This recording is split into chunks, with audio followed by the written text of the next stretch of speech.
এর সামনে অনেকেই বলে তোমাদের থেকে আমরা কম জানি নাকি, কি জানো তোমরা?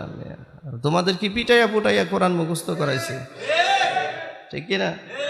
আর আমরা নিজেরা ঘরে কোরআন পড়েছি, নিজেরা আলিফ বা তা খা পড়ছি, মাঝখানে যা আছে এটা নাই। কালকে রাত্রে আপনার টাঙ্গাইলে মাহফিল ছিল, আপনাদেরকে পরিচিত। টাঙ্গাইলের মানুষ আমার অনেক পছন্দ করে, আলহামদুলিল্লাহ। বহু মাহফিল টাঙ্গাইলে, বিশাল মাহফিল, হাজার হাজার মানুষ। ওখানে 15,000-এর উপরে মহিলাই হয়েছে। ওই মাহফিলটাতে 15,000-এর উপরে মহিলাই হয়েছে। মেয়রের বক্তব্য শুনছিলাম ইয়েতে, ফেসবুকে। একজন হচ্ছেন আমাদের গাজীপুর মহানগরীর সুনাম ধন্য একজন দিনদার মেয়র অ্যাডভোকেট জাহাঙ্গীর আলম সাহেব। কি চমৎকার ব্যবহার তার, কি চমৎকার কথা।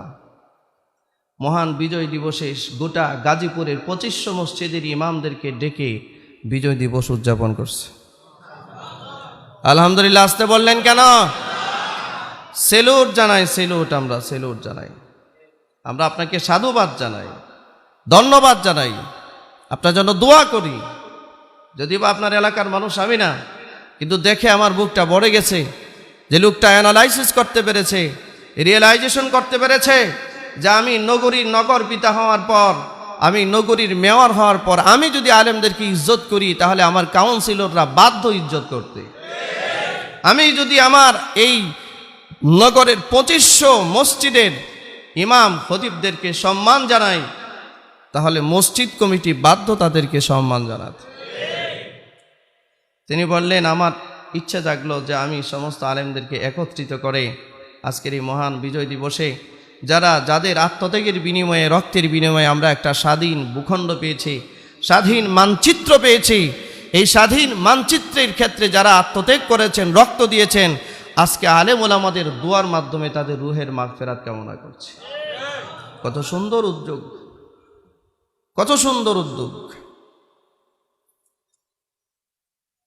পাশাপাশি দেখলাম এরপরে আর একটা, ওই যে দেখেন না, আমাদেরকে যে আমরা কম জানিনি, তোমাদেরকে তোমাদের উস্তাদরা পিটাইয়া পড়াইছে, মুখস্থ করাইছে, আর আমরা ভাষার ভিতরে পড়ছি, ঘরের ভিতরে আলিফ বা তা খা পড়ছি। এ কথা শুনে আমার ড্রাইভার, আমি বলি নাই, আমার ড্রাইভার বলে উঠছে, বাবারে তোর দরবারে।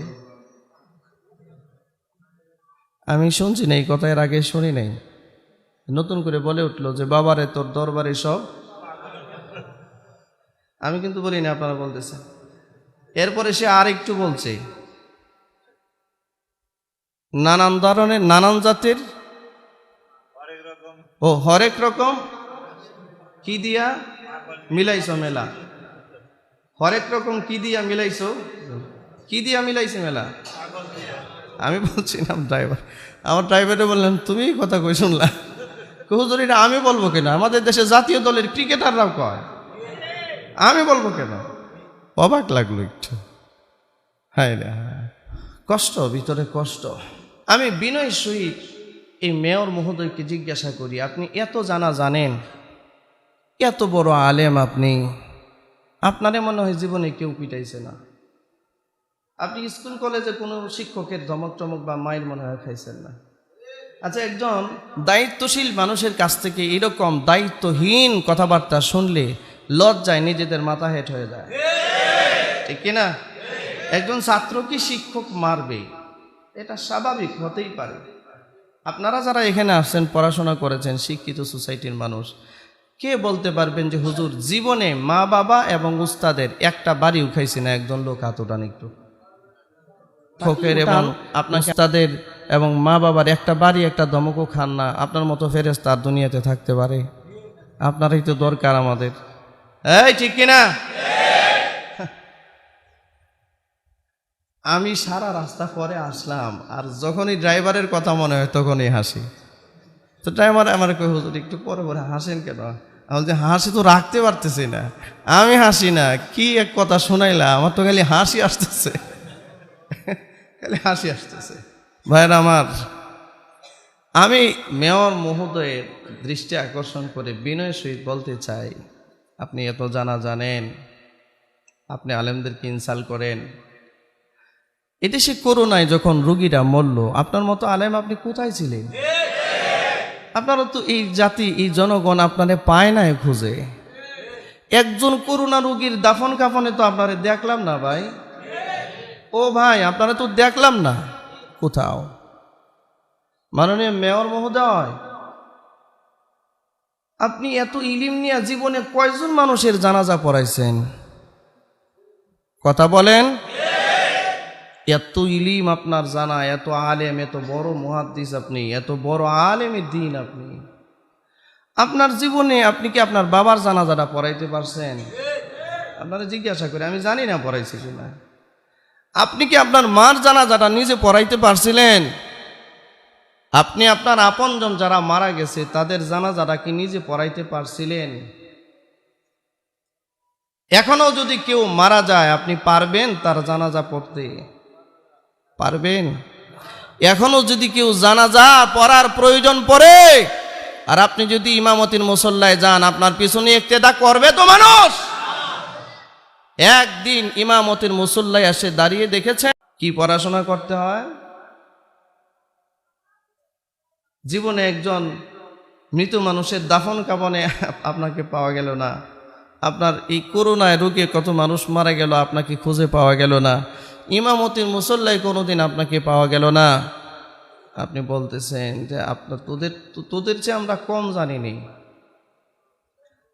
বড় দুঃখজনক বিষয় হলো, আলেম ওলামাদেরকে খুব তুচ্ছ তাচ্ছিল্য করে কথা বলতেছে।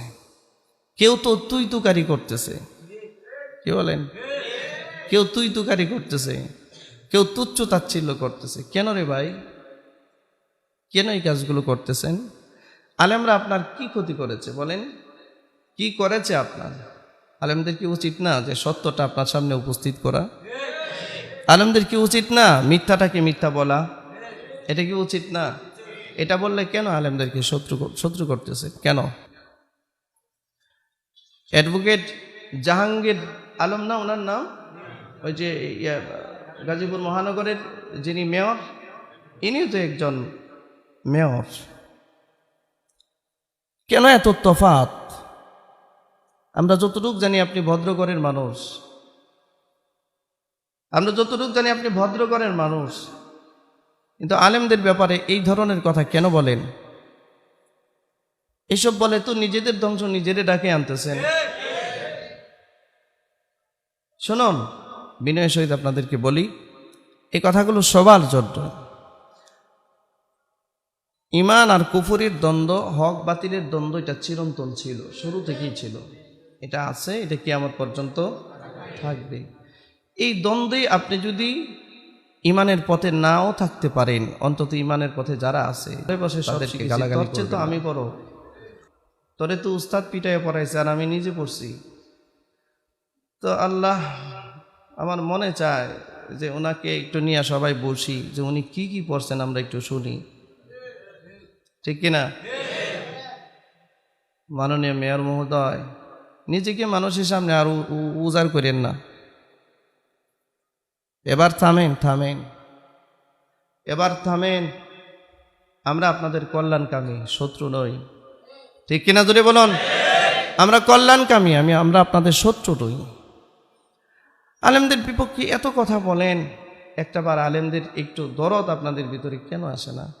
আপনি কি লক্ষ্য করে দেখেছেন? আপনি দুই একটা অক্ষর ঘরের ভিতরে যে পড়ছেন, এই পড়াটাও কিন্তু আলেমরাই পড়াইছে। আচ্ছা, বুঝলাম আপনি ঘরের ভিতরে মাইটটাই না খাইয়েই পড়ছেন, ঘরের ভিতরে না খেয়ে আপনি মাইটটাই না খেয়েই পড়ছেন, বুঝলাম, কিন্তু এই পড়াটাও তো আলেমরাই পড়াইছে, ঠিক কিনা? এটা যদি বুঝতাম যে আপনার উপরে সরাসরি ওহী নাজিল হয়েছে, কোনো ফেরেশতা এসে আপনারে পড়াইছেন, তাহলে বুঝতাম না আপনি একজন বিশাল মহান এক ব্যক্তি, আপনার কথা দাবির সাথে মিল আছে। কিন্তু আপনার ঘরের ভিতরে যিনি পড়েছেন তিনিও তো একজন আলেম, হ্যাঁ, তিনিও তো একজন কারি। কেন এগুলো করেন বলেন তো? কেন করতেছেন এগুলো? কেন করতেছেন এগুলো? বুঝতেছেন না শয়তান যে ধোঁকা দিচ্ছে? বুঝতেছেন না এখনো শয়তান যে ধোঁকা দিচ্ছে? প্রিয় ভাইরা, একজন আলেম আমরা মাহফিল করতে যাই, এমন মাদ্রাসায়ও যাই, 3 মাস 4 মাস